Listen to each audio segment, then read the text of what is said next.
আমি কোনোভাবে চাই না এই আন্দোলনকে রাজনৈতিক রঙে রাঙানো হোক। কিন্তু যারা আন্দোলন করছে, আমার তাদের কাছে অনুরোধ থাকবে যে আন্দোলন কখনো হিংসাত্মক নয়। আমি কিছু ফুটেজ দেখেছি, আমি কাউকে দায়ী করছি, যে জোর জবরদস্তি গেট ভেঙে দেওয়া হচ্ছে। আন্দোলন কখনো উগ্র হয় না, আন্দোলন কখনো হিংস্র হয় না। গান্ধীজি অহিংসার কথা বলেছেন, নন ভায়োলেন্সের কথা বলেছেন।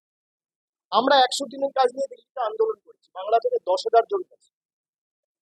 আমাদের উপর কিভাবে, এমনকি সাধারণ মানুষ ছেড়ে দিয়ে, মানে যারা নির্বাচিত প্রতিনিধি, এমনকি মহিলা প্রতিনিধিদের, জনজাতি মূলবাসী প্রতিনিধিদের চুলের মুঠি ধরে বার করেছে। আমরা অহিংসার পথ অবলম্বন করে আন্দোলন করেছি। আমরা পরের দিন এসে রাজভবনের বাইরে ধর্ণা দিয়েছি। আমরা হিংসার পথ অবলম্বন করি। আন্দোলন করার অধিকার সবার আছে, কিন্তু কোনোভাবে আন্দোলন যেন